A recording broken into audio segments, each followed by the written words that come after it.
안녕하세요. 제프의 손금연구소 유종호 선생입니다. 오늘은 전 세계적으로 유명한 뛰어난 천재과학자 아인슈타인 손금을 같이 한번 살펴보도록 하겠습니다. 아인슈타인의 일반 상대성 이론은 현대 물리학에 있어서 아주 혁명적인 지대한 영향을 끼쳤다고 할 수가 있는데요. 이분의 손금에 과연 그분의 어떤 천재적인 면모가 보이는지 해부를 한번 해보도록 하겠습니다. 자, 이런 역사적인 인물이 이 손금을 갖다가 찍어서 남겨놨습니다. 이분의 나이에 53살 그럴 때 독일의 이 손금 연구하시던 분이 직접 이렇게 손금을 채취를 해가지고 그 결과물을 남겨놓았네요. 덕분에 저같이 이렇게 손금 연구하는 사람들이 이렇게 세상에서 가장 뛰어난 천재라는 소리를 들었던 이분의 손금을 직접 들여다볼 수 있는 이런 귀한 귀중한 기회를 얻게 되었습니다. 그러고 보면 저도 이렇게 좀 세계적으로 아주 유명한 사람이면 막 손금을 좀 찍어서 남겨놔야 될 것 같은, 제가 직접 좀 뛰어다녀야 될 것 같은 이런 압박감이 좀 오고 있는데 뭐 그런 세상, 그런 시절이 올까요? 자, 이게 손금을 갖다 이렇게 점이라고 막 생각들 하고 계시니까 그 하세월이네, 하세월. 자, 차치하고 자 일단 이 손금을 좀 키워서 들여다보도록 하겠습니다. 자, 이게 이제 아인슈타인의 왼손 쪽 손금이고요. 이게 이제 오른손 쪽 손금입니다. 아직 이제 이제 족보 구분 같은 건 다 하시겠지만 혹시나 아직도 선 명칭도 모르고 이러는 분들을 위해서 그런 분들이 이렇게 또 손금을 막 이야기를 하면 재미없을 거 아니에요. 그래서 손금의 족보부터 한번 다시 또 구분해 보도록 하겠습니다. 자, 요렇게 내려가는 게 생명선이죠. 아주 굵고 진하네요. 그리고 이제 그 위로 약간 떨어져서 시작하는 요게 이제 두뇌선이죠. 두뇌선. 그 다음에 이제 제일 위에 있는 요게 이제 감정선이고요. 그리고 아래쪽에서 이렇게 중지 쪽으로 올라가는 요쪽 선들이 운명선입니다. 그리고 이제 약지 쪽으로 가는 요게 이제 재물선이죠. 소지 쪽으로 가는 선은 요쪽으로 가는 게 사업선입니다. 자, 그리고 이제 왼손 쪽도 족보 구분을 먼저 해보죠. 예, 요렇게 이제 도는 게 생명선. 그 다음에 옆으로 가는 게 이게 이제 두뇌선. 그리고 제일 위에 있는 게 이게 감정선. 그리고 이제 아래쪽에서 요렇게 이제 올라가는 게 운명선. 중지로 올라가는 선은 다 운명선입니다. 그 다음에 약지 쪽으로 가는 게 재물선. 소지로 가는 건 사업선. 이렇게 보입니다. 이 재물선을 예전에 이렇게 태양선이라 불렀는데, 이렇게 이제 조금 위대한 인물이나, 이렇게 이제 재물, 통상 우리 돈, 이런 거하고 좀 관계가 없고, 명예, 어떤, 이렇게 이제 인기, 이런 걸 갖다가 이제 좀 더 논해야 되는 분들에게는 원래의 명칭인 태양선의 이름으로 불러주는 게 더 적합할 것 같아요. 자, 그러면 이제 다시, 양손의 모습에서 지금 이제 이 아인슈타인의 손금에 있어서 과연 이분의 이제 머리가, 두뇌가 그렇게 뛰어나게 발달했나, 아니면 두뇌가 발달을 하더라도 어떤 모습으로 발달했는가, 이분이 이제 그러니까 좌뇌가 발달했냐, 우뇌가 발달했냐, 이런 이야기들인데요. 자, 일단, 요렇게, 두뇌선부터 좀 집중해서 한번 살펴보도록 하겠습니다. 자, 두뇌선은, 요렇게 생명선하고 떨어져 가지고 시작을 하고 있습니다. 이걸 독립적 두뇌선이라고 부르죠. 구속 속박 같은 거 싫어하고, 모험심, 호기심, 개척심, 독립심, 이런 게 이제 좀 강한 타입입니다. 동양계에서는 좀 작은 편이고, 서양인들에게는 좀 제법 많이 발견이 되는 타입입니다. 통상 우리나라에 있어서 여자분들 중에서는 이 독립두뇌선이 한 10% 정도 보이고 있고요. 그리고 이제 남자분들 중에서는 좀 작습니다. 한 3% 정도로 보이고 있어요. 그래서 남자들이 이렇게 독립적 두뇌선을 가진 타입들은 여전히 좀 작고, 그리고 이제 9세대는 여자분들이라도 그렇게 많지는 않습니다. 그런데 신세대로 가면서 좀 이렇게 비율이 많이 늘어나고 있는 중입니다. 아무래도 이 독립적 두뇌선이라는 성향 자체가 좀 서구적이고 앞서가고 시대를 앞서가고 뭐 선구자, 개척자, 모험가 같은 이런 기질이 좀 많다 보니까 아무래도 이렇게 이제 전통 관습을 중시하던 그런 시대하고 좀 다르게 현대 사회에 뭐 갈수록 조금 더 다분화되고 다양하게 이렇게 이제 각자의 개성이 표출되고 하는 이런 시대적인 상황에 조금 더 맞는 것 같아요. 서양에서는 그 남자분들이 독립두뇌선을 가진 타입들은 심심치 않게 볼 수 있습니다. 이렇게 일반적인 이런 사람들의 손금들은 제가 직접 이렇게 카운팅을 해보질 않아 가지고 모르겠지만 되게 이제 그 사회적으로 뭐 이렇게 연기자라든지 뭐 손금이 보이는 사람들이 뭐 주로 이제 탁본을 찍어 남기는 이런 사람들이 뭐 영화 배우라든지 뭐 어떤 유명한 뭐 어떤 정치인이라든지 뭐 이런 분들이나 이제 좀 보이다 보니까 그분들은 확실히 독립적 두뇌선들이 강해요. 아주 비율상으로 상당히 많아요. 그렇지만 이제 서양에서도 이 독립적 두뇌선이 지배적이진 않고 통상 한 20-30% 정도 되지 않을까라고 이제 추정이 되고 있습니다. 그리고 이제 서양인들이라도 이게 붙어 있는 타입이거든요. 붙어서 시작하는 뭐 우리나라 이렇게 남자분들한테 흔하게 붙어 있는 이렇게 이제 붙어서 시작하는 조심스러운 타입, 보수적이고 좀 안정지향적이고 이렇게 좀 신중함, 조심성이 많은 이 타입들의 비율이 서양인들에도 꽤 많습니다. 자, 여기서 이제 독립적 두뇌선 말고, 자, 이렇게 두뇌선의 흐름을 보면 두뇌선이 이제 여기서 이렇게 해서 이렇게 뻗어 있는데요. 이 두뇌선의 표준 길이가 요만큼입니다. 요 정도가 이제 표준 길이고요. 요 정도면 뭐 대학 공부도 다 하고 웬만한 뭐 그렇게 난이도가 높은 그런 일이 아니면 웬만한 뭐 사무처리 다 하면서 살 수가 있는 정도 됩니다. 그런데 여기는 이제 요만큼 더 두뇌선이 나와 있죠. 자, 그리고 이제 잘 보시면은 요 아래쪽에 있는 이 선도 두뇌선입니다. 두뇌선이 지선인데, 두뇌선 지선이 원래 붙어서 갈라져야 되는데 지금 여기서는 좀 떨어진 상태로 내려와 있네요. 이 두뇌선에 있어서 위치상에서 그 두뇌하고 이제 매칭을 시킬 때 여기가 그 뿌리 부분에 해당됩니다. 그 손에 그 뒷머리 있죠. 뒷머리. 그러니까 사람의 얼굴을 놓고서 여기가 이제 눈이고 여기가 귀가 있고 이렇게 생겨 있으면은 요게 이제 요 머리가 요렇게 생겨 있지 않습니까? 요렇게 뇌가 이렇게 생겨 있으면은 요쪽에 해당되는 부분이 이 두뇌선의 앞부분입니다. 그리고 이제 요 이마 전두엽이라 부르죠. 전두엽.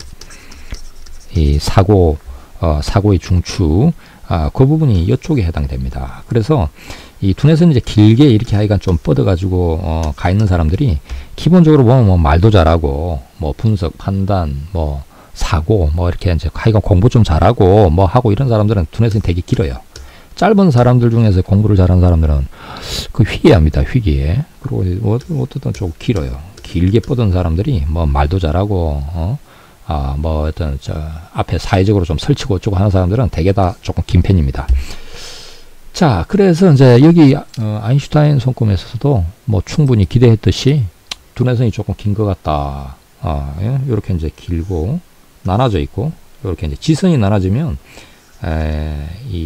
여기 뻗은 요 부분의 지식을 흡수를 하고 또 이쪽 부분의 지식도 막 흡수를 합니다. 이런 식으로 사고의 이제 폭이 좀 넓어지게 되는데요. 이쪽은 좀 더 또 여기까지 가니까 이렇게 이제 요만큼의 영역을 갖다 굉장히 이제 파고들어서 이렇게 연구 분석 뭔가 지식을 흡수하고 공부를 하고 막 이렇게 이제 되는 것이죠. 자, 그런데 이제 이 오른손은 그 좌뇌의 발달 상태하고 관계됩니다. 좌뇌는 통상 글자, 문자, 숫자, 언어, 그러니까 뭐 국영수 같은 이런 게죠. 요런 쪽인데 그 수학에 있어서도 뭐 이렇게 그 뭔가 철학적인 사고를 요하는 이런 수준 말고 계산 같은 쪽에 조금 더 가깝습니다. 산수 이런 쪽이 좀 가까운 영역이 이 좌뇌의 영역이에요. 그러니까 글자, 문자, 숫자로 막 생각을 해가지고 막 어떤 걸 풀어가는 것들이 좌뇌의 영역이고, 자, 그래서 이제 좌뇌가 뭐 이 정도면 많이 발달한 편이죠. 많이 발달했다라고 볼 수 있습니다. 뭐 그렇다 해도 이 정도로 가지고 천재라고 할 수 있나요? 할 정도 그런 정도 모습이죠. 왜냐하면 이 정도는 뭐 이런 정도 이제 손금을 가진 분들 꽤 있습니다. 그럼 머리도 제법 발달한 분들 꽤 있고요.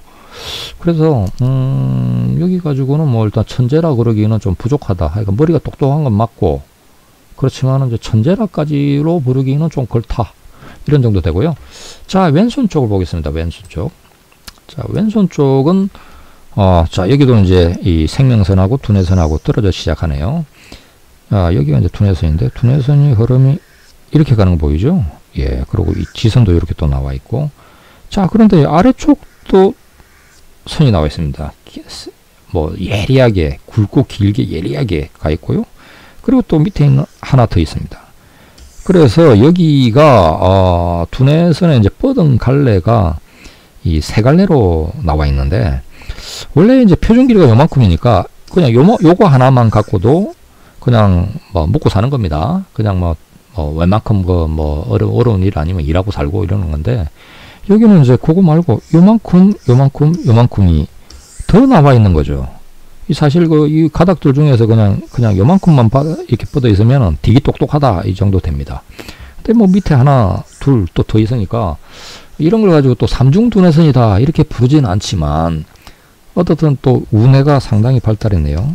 자, 이 우뇌가 발달한 영역에 있어서도 이게 이제 어디 영역인 거를 봐야 되는데, 말씀드렸듯이 여기가 이제 뿌리죠. 뿌리 쪽에 해당되고요. 여기도 이제 막 이렇게 두뇌선이 이렇게 많이 이렇게 이렇게 발달한다든지, 예? 아니면 이제 뭐 이렇게 자꾸 이렇게 붙여줘 가지고 뿌리가 튼실하게 이렇게 풍부한 모습을 보이고 있으면 단기 기억력이 뛰어나다고 이야기합니다. 그러니까 한번 탁 이렇게 본 걸 잘 안 잊어먹고 이렇게 눈썰미 같은 거 좋고요. 이 좌뇌 쪽으로 해가지고 이게 이제 그러니까 요쪽 손이죠. 요쪽 손에 이렇게 이제 그 두뇌선의 앞부분이 발달되어 있으면 이건 좌뇌의 단기 기억력입니다. 그래서 단기 기억력은 대개 해마에서 처리를 하는데, 이렇게 한 번 들은 거, 한 번 본 거, 그러니까 글자 문자 숫자로 된 것 중에서 한 번 들은 거, 한 번 본 거를 잘 안 잊어먹는, 이게 이제 이 좌뇌 쪽에서 나오고요. 우뇌 쪽은 그거 말고 그 시각, 이미징이니까 시각 뭐 이렇게 저기 한번 이게 딱 이렇게 얼굴 인상 같은 거, 인상 차기 같은 거 있지 않습니까? 그 잘 기억하고 이렇게 촉도 좋고, 또 꿈 같은 거 꾸면은 꿈을 갖다 생생한 게 꾸고, 이런 분들이 이제 이 왼손 쪽 두뇌선의 앞부분이 풍부한 분들에게서 많이 발달됩니다. 그래서 이 두뇌선의 앞부분 이 발달한 분 중에 이제 직감, 촉, 영감 이런 거 뛰어나는 분들도 있고, 요래요. 자, 그런데 이제 여기에 아인슈타인의 손금은 그 영역이 아닙니다. 그쪽 영역은 뭐 굵긴 하지만 뭐 대단하게 뛰어나다기까지는 아니고요. 이분이 주로 발달한 거는 요쪽 영역입니다. 요쪽 영역. 그래서 여기 앞에 부분은 전두엽에 해당되죠. 전두엽. 그 사고 판단하는 이 중추에 해당이 되는데, 사실 그 인간하고 그 저기 유인원 원숭이 같은 이런 쪽하고 그 구체적인 차이가 이 전두엽에 있습니다. 이마엽. 여기가 이제 생각, 판단, 사고를 다 하는 영역이라서, 통상은 이제 이 두뇌선들이 이렇게 앞에 쪽으로 잘 길게 안 오는 것은 그 전두엽의 발달 상태하고 관계되기 때문입니다. 확실히 지능이 높은 사람들이 이 전두엽이 발달한 사람들이 지능이 높거든요. 그런데 여기가 이제 우뇌라고 하는 곳에서 착안사항이 있는 겁니다. 우뇌의 전두엽이 발달됐다라고 하는 이야기인데, 이 아인슈타인이 이제 왼손잡이냐 오른손잡이냐 이런 설들이 있었는데, 실제로 이분은 오른손잡이입니다. 이 칠판에 글을 적을 때 오른손으로 적었고요. 뭐 어릴 때 왼손잡이였는데 뭐 오른손으로 바꿨다 이런 기록이 없습니다. 그냥 오른손잡이입니다. 그런데 이제 오른손잡이면 그냥 좌뇌가 뭐 국영수, 언어 문자 숫자를 하고, 우뇌는 다르죠. 우뇌는 그 통상 이야기하는 어떤 창의력하고 관계된 영역 쪽에 해당되는데, 그래서 이렇게 이제 그 우뇌의 이 전두엽이 발달되면은 뭐 도대체 어떤 재능이 있나요? 하는 게 이제 지금 이 손금에서는 핵심입니다. 이 남다르게 여기가 발달되는데, 사실 제가 이 손금을 많이 봤지만, 뭐 대개 이제 이중두뇌선이나 하는 분들은 그냥 앞쪽으로 선들이 두 개 나와요. 이런 식으로 나와요. 이렇게 대체형도 나오고 이러는데, 야, 이분 같이 이렇게 이제 저기 그 끝에 가서 이렇게 갈래가 크게 갈라지면서 가는 것은 제가 이 사례를 보질 못한 것 같아요. 뭐 통상은 이렇게 가다가 뭐 이제 한 선이 더 나온다든지 이러기도 하고요. 뭐 대체형으로 이렇게 이제 갈라지기도 하고 앞쪽에 조금 나왔다 말기도 하고 이런 정도이거든요. 그래서 그래서 이게 좌뇌하고 우뇌하고 이 기능이 어떤 건가 이렇게 이제 볼 때 이 좌뇌가 이제 언어 문자 숫자의 중추이긴 한데 그 좌뇌만 갖고 그 언어 기능을 쓰진 않습니다. 우뇌도 같이 작용을 하는데 좌뇌가 조금 더 역할 포션을 많이 가지고 있다 이런 거고요. 그래서 이 원래가 이제 그 좌뇌형 인간, 그러니까 오른손잡이는 그 나중에 이제 머리를 딱 해부를 해보면 좌뇌가 조금 더 이렇게 이제 뇌가 이렇게 이 양쪽 뇌가 이렇게 있으면 이 좌뇌 쪽이 그 조금 더 크대요. 조금 더 크고 비대칭으로. 근데 이제 이 왼손잡이 중에서 이제 그를 왼손으로 적는 왼손잡이는 또 이 왼쪽 그러니까 우뇌가 더 발달해가지고 조금 더 크대요. 그러니까 이 언어 기능이라고 하는 게 이제 우리가 뭐 언어 판단 사고, 언어 문자 사고 뭐 이 기능을 평생을 써야 되다 보니까 아마 그 이 특정 그쪽 뇌 쪽으로 오른손잡이 같으면 좌뇌고 왼손잡이 같으면 우뇌고 이게 이제 이 평생 조금 더 많이 쓰여지면서 더 발달 상태를 이룬 거 아닌가라고 이제 추정되는데 이 아인슈타인이 이제 사후 죽고 나서 이제 그 담당했던 의사가 막 그 유가족 동의도 받지 않고 그 뇌를 이렇게 잘라가지고 200 몇십 개의 피스로 나눠가지고요. 그 따로 보관했다 그래야 뒤에 이제 발각된 거 있죠. 그랬는데 그 사람은 또 왜 그렇게 막 잘라서 보관했는지 모르겠어. 뭐 어쨌든 이제 그래서 이제 그 뒤에 이제 이 과학자들이 또 아인슈타인 뇌를 많이 연구를 했는데 이 연구를 해 보니까 이분은 이제 아인슈타인은 좌뇌하고 우뇌가 거의 이렇게 어디가 더 발달한 게 아니고 거의 그러니까 같은 이 균일하게 대칭을 이루고 있더라 이런 이야기를 했어요. 그 말은 다른 얘기로 하면은 이분은 우뇌가 발달했다는 이야기입니다. 그러니까 이 오른손잡이 같으면 좌뇌가 조금 더 커야 되는데 이분은 동일했다니까 거의 같이 이렇게 대칭을 이루었다니까. 그러면 달리 이야기하면 이분은 오른손잡이지만 우뇌가 발달했다는 이야기거든요. 그래서 여기가 이제 지금 우뇌가 발달했다. 그게 이제 이 좌뇌 쪽에 그 오른손에 보이는 여기 보이죠? 이렇게 보이는 부분보다 저기 왼손 쪽은 여기 선이 하나 더 있었죠. 하나 더 있고 힘도 보시면은 선의 힘들도 달라요. 자, 다시 볼까요? 자, 오른손은 이렇게 좀 끝도 좀 약하고요. 기세도 약하고 길이도 이렇게 요 정도까지만 가 있으면 요 정도까지만. 자, 그런데 이제 왼손 쪽은 봐보시면은 일단 더 굵고 힘이 차요. 좀 더 길어요. 더 길게 갔어요. 이래가지고 세 갈래로 이렇게 쫙 나눠져 있죠.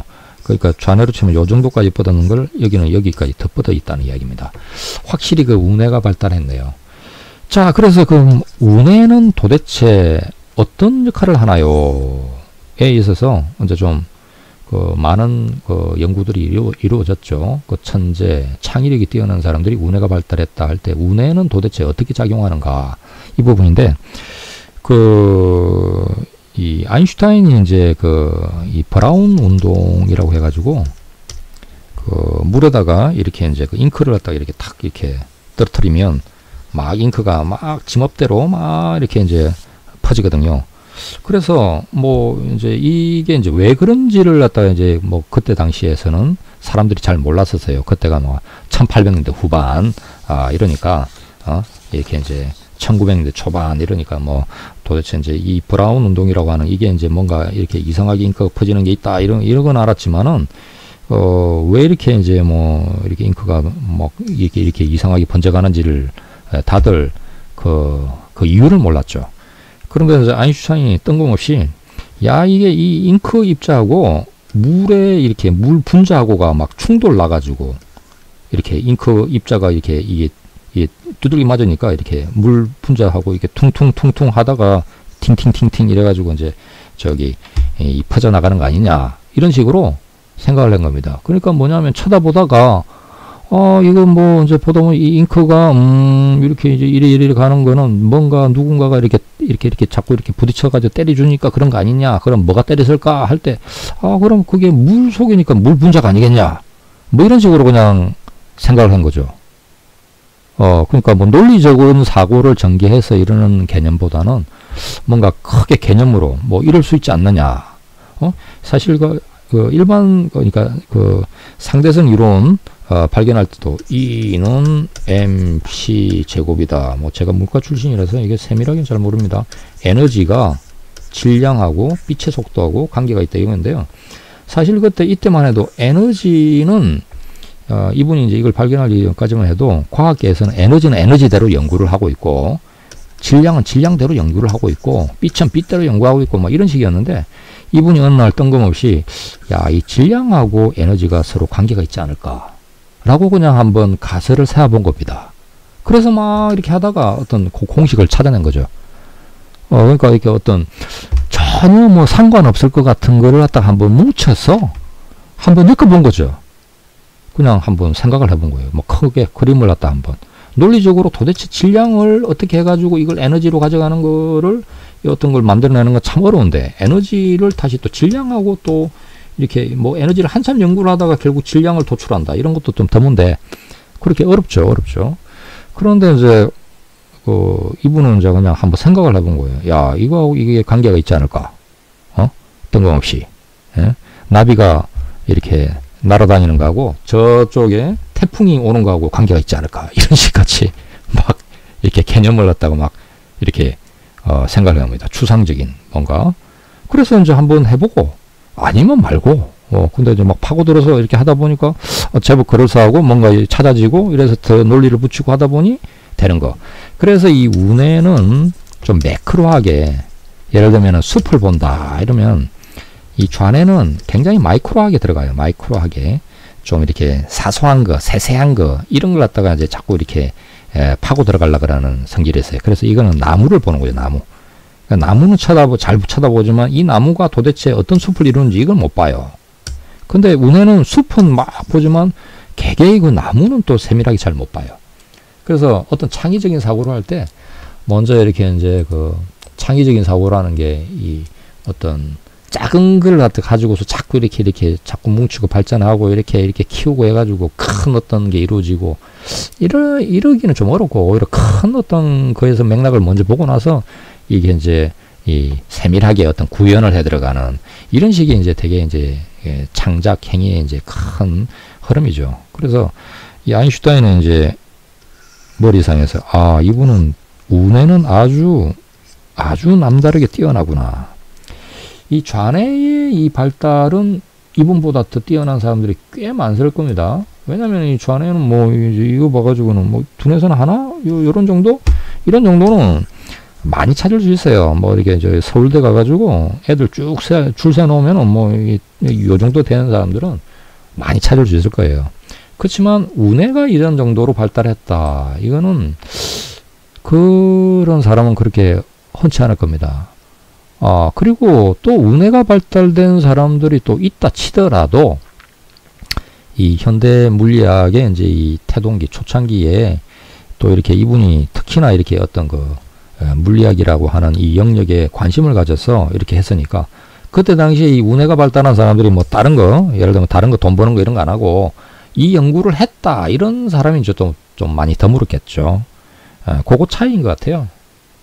운해가 발달한 사람도 세상에는 많이 있을 수 있고 한데 특히 이분이 이제 그 시절에 그 분야에 집중해서 그것을 연구를 했다. 이게 이제 남다른 특이점이라 생각됩니다. 자, 그래서 좌뇌 운해에 있어서 운해가 이렇게 기여를 하는구나 라고 이제 찾아졌죠. 뭐 사실 이렇게 제가 이제 손금을 연구할 때도 저도 좀 보면은 운해형 인간 같아요. 좌뇌보다는 뭐 국영수 어쩌고 저쩌고 이것도 좀 어떻게 하긴 했지만 좀 창의적인 이쪽 뭐 손금이라는 건 다 형상 그림 이런 거니까 여기서 이제 뭐 판독을 해야 되니까 당연히 운해가 발달해야 되는데 저도 이렇게 이제 뭐 손금 연구를 할 때 그렇게 하거든요.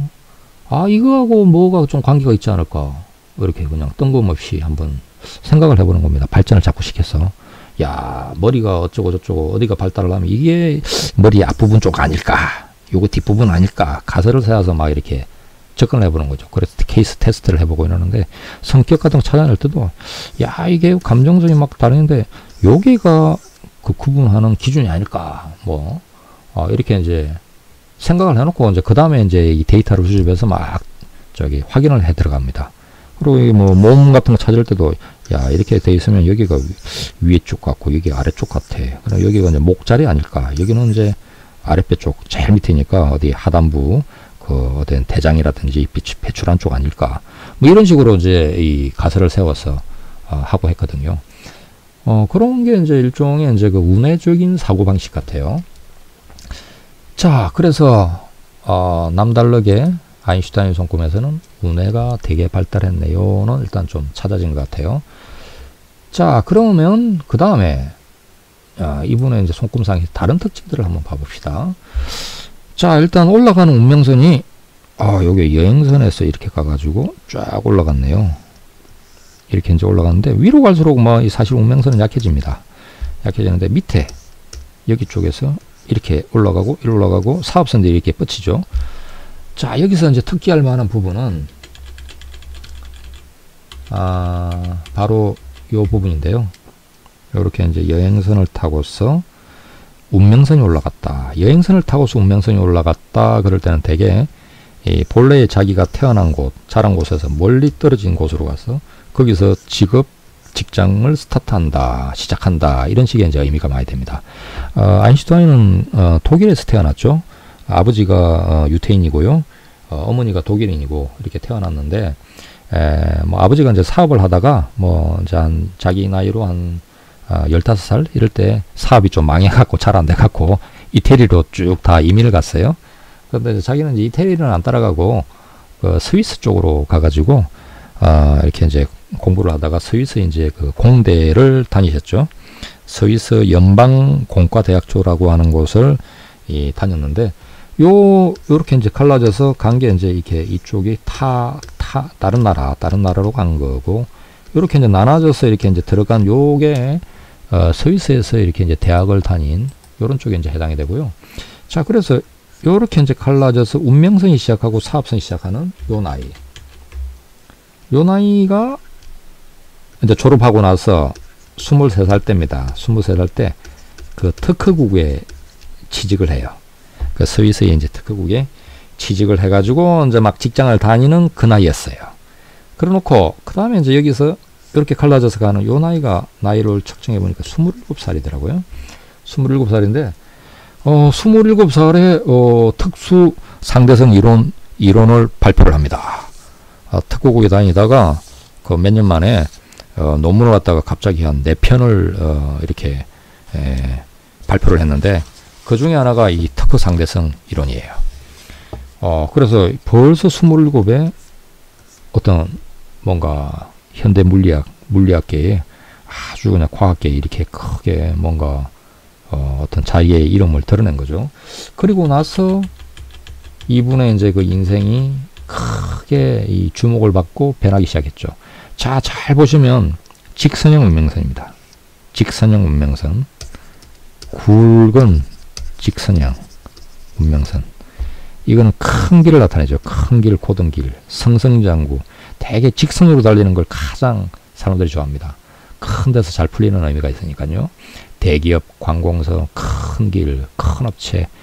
그러니까 뭔가 주류라고 할 수 있는, 비주류 말고 주류, 뭐 어떤 영역이든지 간에 제일 큰 영역 같은 이런 영역이 이제 되고요. 그래서 그 길에서 직선이니까 승승장구 달리는 걸 나타냅니다. 승승장구 잘 풀리고 달리고 사업선 쫙 뻗었고 요렇네요. 자, 그리고 이제 이분의 이제 그 두뇌선은 잘 보시면은 두뇌선이고 운명선이 두뇌선에서 끊어지죠. 이게 이제 원래가 이제 그 두뇌선 자체가 운명선의 입장에서는 장애물이 되는 거니까 이게 머리가 병이다 이렇게 이제 보통 표현을 하죠. 머리가 병인 운명선인데, 사실 이 아인슈타인 같은 이런 천재 과학자한테 머리가 병이에요 이런 말하기는 좀 붙이긴 좀 그러는데, 이렇게 이제 두뇌선의 운명선이 막힌 분들의 이제 특징이 어떤 거냐면, 일단 자신한테 이제 이렇게 지시하고 간섭하고 지배하려고 하는, 이런 사람들에 대해서 굉장히 반감이 많아요. 그래서 이제 되게 위사람, 연장자, 이런 사람들하고 이렇게 관계가 별로 안 좋아요. 사회생활 할 때 이제 예를 들면 직장 상사라든지, 위에 뭐 팀장, 뭐 부장, 사고 이런 사람들에 의해서 이 어떤 삐딱하게 약간 이렇게 좀 왠지 이 사람이 내한테 뭐라 하는 걸 참 듣기 싫어하는, 요게 이제 머리가 병인데, 되게 이제 이런 거는 이제 보면은 이제 되게 이제 부모 중에서 아버지하고 관계가 안 좋은 분들이 되게 많아요. 뭐 어떤 분은 이제 어머니하고 관계가 안 좋다 이런 분도 있는데, 아버지가 뭔 잔소리 해서는 걸 딱 듣기 싫어하는 이런 쪽이 이제 이 머리가 병 쪽에 해당되는데, 실제로 이 아인슈타인도 좀 그랬습니다. 학교 다닐 때 다 선생님들하고 다 이렇게 뭐가 안 맞았어요. 어릴 때는 뭐 이제 독일에서 자라다 보니까 독일이 이렇게 이제 또 유태인들을 가지고 막 이렇게 뭐 예수님을 막 십자가에 못질 해가지고 매달은 족속이라 그래가지고 굉장히 이제 반감을 가지고 이랬거든요. 그런 이야기도 되게 듣기 싫었던 거죠. 그리고 이제 뭐 대학 다닐 때도 그랬어요. 자기 지도 교수가 굉장히 물리학계에서는 저명한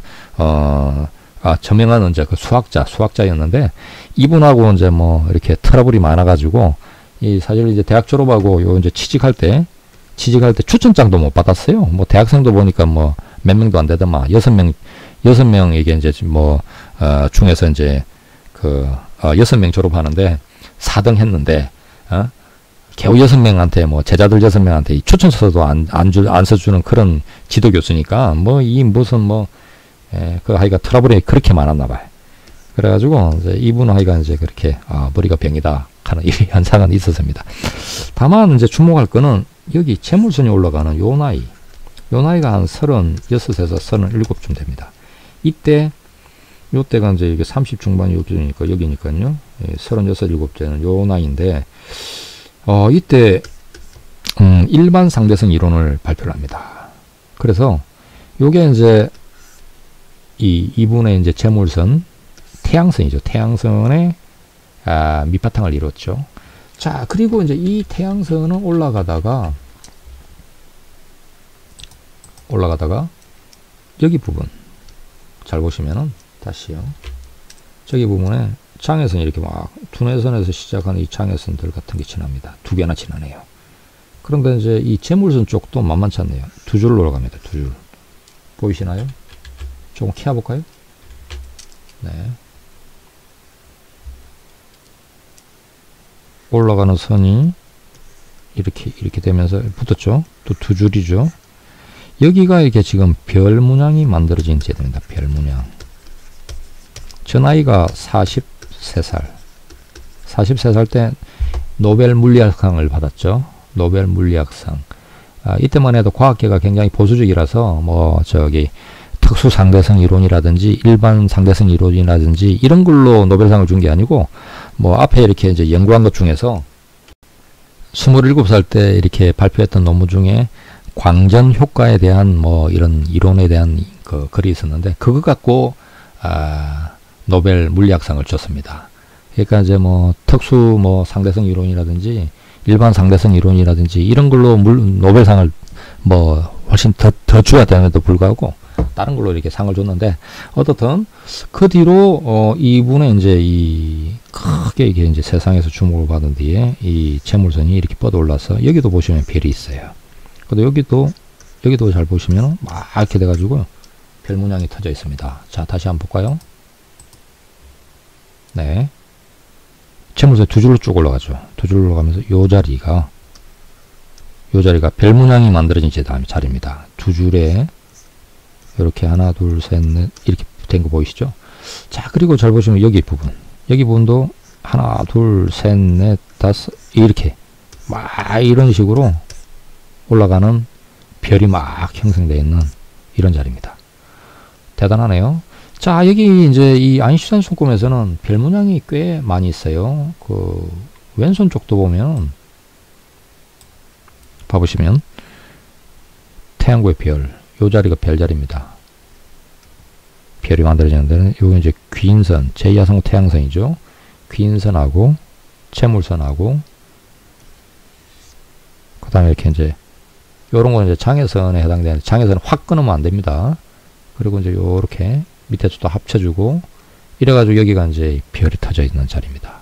그리고 위쪽도 보면은 요렇게 요렇게 이제 귀인선하고 이렇게 합해져서 여기도 별 만들어진 자리예요. 자, 잘 봐보세요. 그래서 이분은 뭐 태양구의 별이 이렇게 쌍별로 턱 해가지고 떠 있네요. 제2야성구 태양선. 하늘은 스스로 돕는 자를 돕는다. 요런 쪽에 이제 모습이죠. 네, 이분이 이제 이 아인슈타인이 55세 이렇게 미국으로 건너갑니다. 그런데 이제 그때 뒤로는 운명선이 그렇게 힘이 없어요. 자, 운명선은 밑에 이제 요 밑에까지는 잘 갔고, 사업선도 이렇게 바뀌어서 요 밑에까지 갔는데 그 위로는 약합니다. 그리고 운명선이 막 흐름이 많이 가늘어져요. 가늘고 뭐 이렇게 뭐 갈라지고 막 이래가지고 가는데, 가장 힘차게 달릴 때는 요 밑에까지 이렇게 이까지고요. 그 위로는 흐름이 약해졌어요.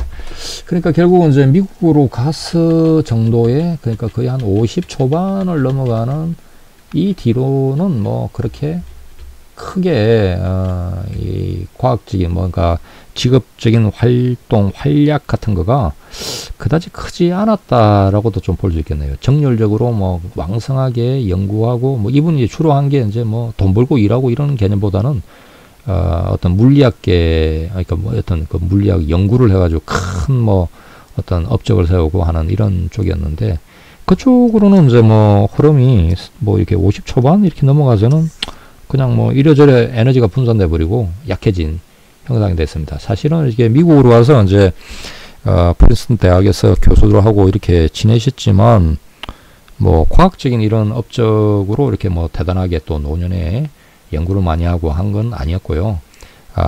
이렇게 이제 핵폭탄이 개발이 되고 나서 뭐 또 이렇게 일본에다가 한번 원폭을 터뜨렸죠.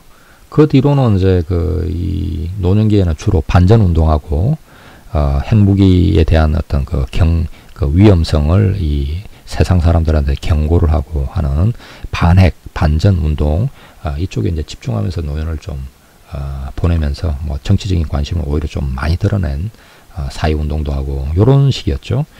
자, 여기에서 이제 생명선에서 이렇게 크게 갈라지는 이 포인트가 나옵니다. 이게 이제 나이로 잡아보니까 요쯤 60살이에요.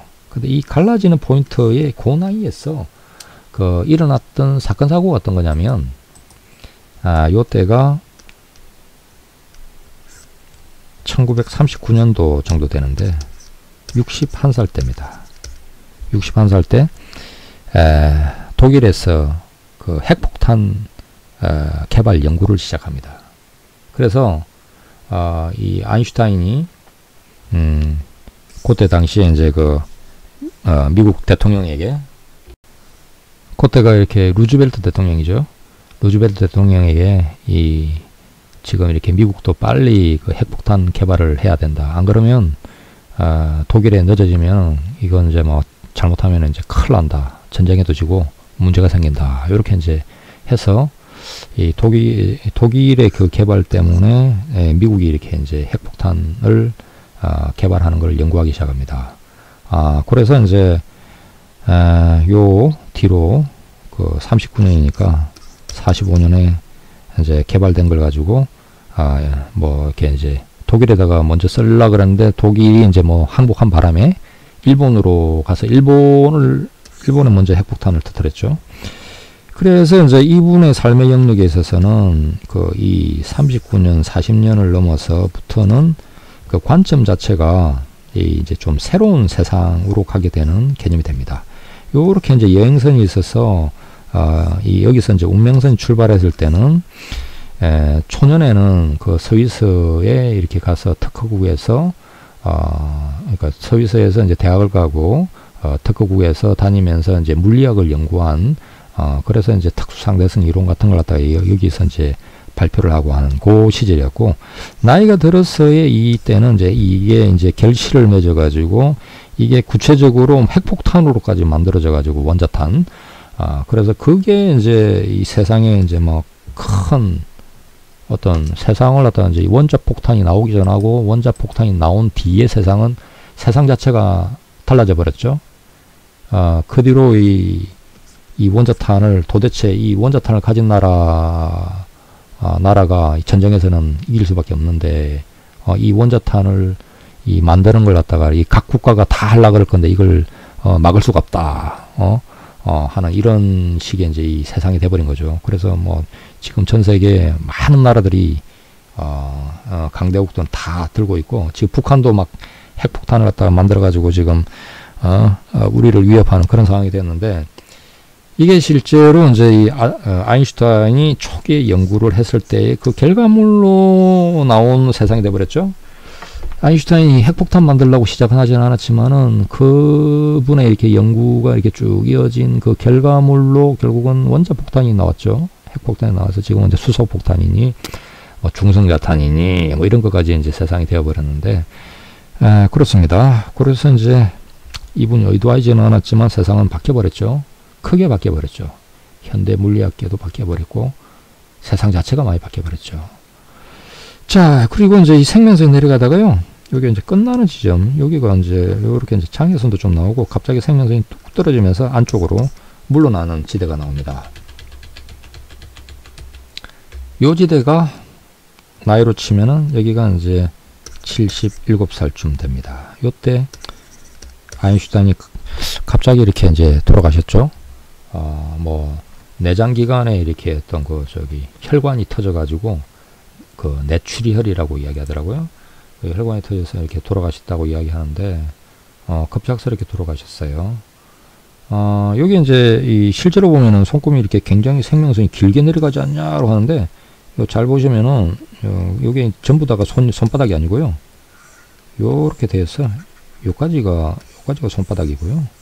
요 뭐 밑에까지 찍었네요. 밑에까지 이제 그 이분이 처음 손금 채취할 때는 그렇게 이렇게 손목 쪽이죠. 손목 쪽까지 이렇게 채취가 되어서 실제로 좀 길어 보이는데 제가 이렇게 이제 원래가 요만큼 원래 찍히는 게 정상이에요. 그래서 요거 가지고 나이를 새로 추정을 해보니까 생명선이 하여간 이렇게 끝나는 저 나이가 70 한 7, 8 되는 요 정도 나이 되더라고요.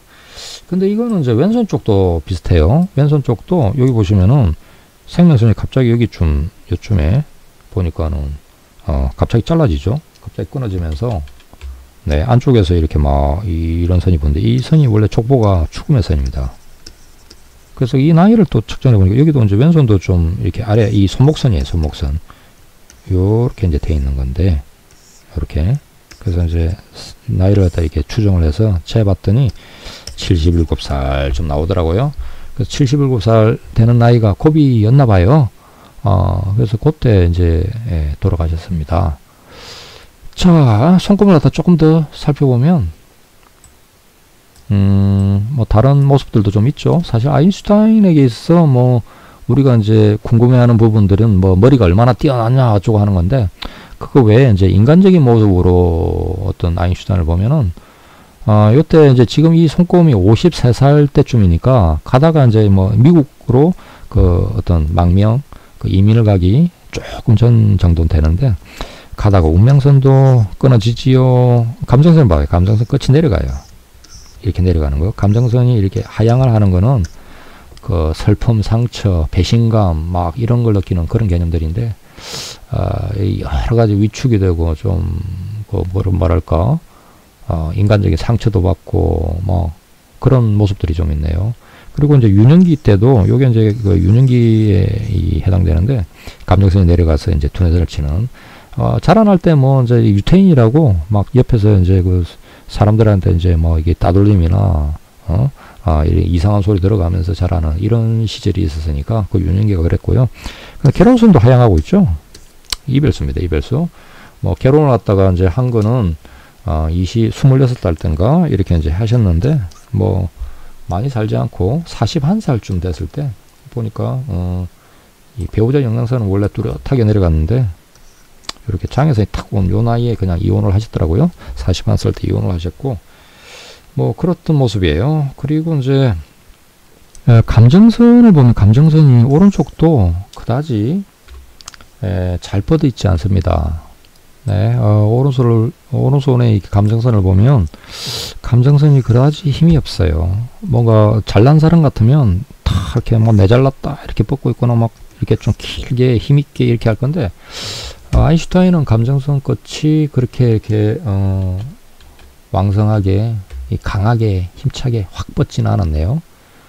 그냥 수줍고 뭔가 이렇게 이제 좀 이렇게 뭐랄까 사람들을 많이 만나면서 막 이렇게 그 사교적으로 막 이렇게 어떤 그 활동을 많이 하고 이런 타입보다는 그냥 혼자서 혼자 좀 고독하게 자기 연구를 하고 앉았고 하는 이런 모습이 좀 가깝습니다. 부드럽고 어디까지나 남을 생각하고 배려하고 하는 모습이지만, 그렇다고 해가지고 막 아주 그냥 뭐 내 잘났다고 막 설치고 하는 이런 정도의 모습은 아니네요. 이런 천재 같은 분에게서 뭐 정말로 이제 뭐 내가 이제 그렇게 뛰어나다 이러면 이제 제법 좀 폼도 좀 잡고 다닐 것 같고 이런 모습인데, 전혀 그러질 그런 모습이 아니네요. 오히려 그냥 뭐 뒤로 조금 물러나서 그냥 조용하게 있는 것 같은 이런 모습에 조금 더 가깝습니다. 감정선이 이렇게 이제 깨끗하진 않고 이렇게 터칠되면서 가는 거 있죠. 요게 이제 혈관계를 조금 주의해야 되는 그 모습이 해당이 됩니다. 자, 요렇게 이제 아인슈타인 손금 오늘 연구를 해봤는데요. 자, 여기서 이제 중요한 거는 그거였죠. 좌뇌하고 우뇌의 역할, 발달 상태. 그거가 이제 이렇게 아인슈타인 경우에는 차이가 많이 났다. 이 좌뇌의 모습에 비해서 우뇌가 아주 압도적으로 좀 많이 발달하신 타입인데, 그래서 이 좌뇌와 우뇌가 어떤 역할을 하나. 좌뇌는 나무를 보고 우뇌는 숲을 본다. 그래서 큰 맥락, 뜬금없이 뭔가 개념을 연결을 시켜보고 뭐 이것저것 짜집기를 해보고 이상한 걸 한번 궁리를 해보고 이런 게 이제 우뇌에서 주로 나오고, 그걸 구체화시켜서 구체적인 논리하고 구체적인 수리하고 계산을 넣어서 막 하는 거는 이제 이 좌뇌가 이어받아서 해주는 것이다. 그래서 뭐 어떤 성공적인 어떤 큰 뭐 어떤 과학적인 업적을 이루려면은 이 좌뇌 우뇌가 같이 다 발달해야 되지만, 아무래도 그 통상적인 관념을 뛰어넘어서 어떤 획기적인 어떤 발상을 하려고 그러면은 우뇌가 확실하게 좀 필요하다. 이런 걸 갖다 이렇게 오늘 좀 알게 되었습니다. 저도 덕분에 좀 공부를 많이 하게 되었네요. 이렇게 뭔가 손금의 이 극단적인 어떤 그 특성을 가진 분들을 만나면 손금 연구에도 꽤 도움이 됩니다. 많이 도움이 돼요. 예를 들면 이제 뭐 범죄자들, 이런 아주 극단적인 흉악범 이런 손금을 갖다 연구를 하면은 그 사람이 이렇게 이제 이 어떤 흉폭성이 손금에 이렇게 드러나는구나 이런 걸 연구할 수 있듯이, 이렇게 아주 좀 극단적인 케이스들 이렇게가 도움이 됩니다. 사실 이 손금에서 이제 뇌하고 두뇌하고 이 손금의 영역을 매칭하는 연구들을 원래 좀 진행을 하고 해야 되는데요. 원래가 이제 이 두뇌를 연구할 때 그 통상 이 머리가 이제 어디 부분이 부족하냐, 문제가 있냐, 장애가 생겼냐 이런 거 가지고 연구를 하거든요. 그래서 뇌의 이제 어느 부분이 여기가 이제 문제가 있다 이런 사람이 있으면 여기가 이제 뭐 어디 상했다, 떼냈다, 아니면 뭐 예를 들면 이런 거 있죠. 뭐 이렇게 쇠꼬챙이가 박혀가지고 여기가 이제 잘못되었다 이럴 때 이제 손금이 이제 드러나거든요. 그럼 여기하고 여기 부위하고 매칭이 되는구나 이렇게 이제 찾아지고 하는데요. 이 두뇌를 연구하는 분들도 그렇게 연구하고 손금도 사실 그렇게 연구가 됩니다. 그래서 이렇게 이제 좀 뛰어난 분인데 이제 어느 쪽 머리로 뛰어났다가 나오면 이제 그게 손금 연구에서는 여기 이제 손금이 여기 앞에 부분이 전두엽을 상징하는데 그 부분이 발달해 놓으니까 이러한 재능이 발현이 되었구나 이런 식으로 이제 이론 정립이 이제 되는 것이죠. 자, 오늘 아인슈타인 손금을 같이 한번 살펴보았습니다. 뭐 재미있는 시간 되셨는지 모르겠네요. 다음 시간에 또 다른 재미있는 케이스로 찾아뵙도록 하겠습니다. 감사합니다.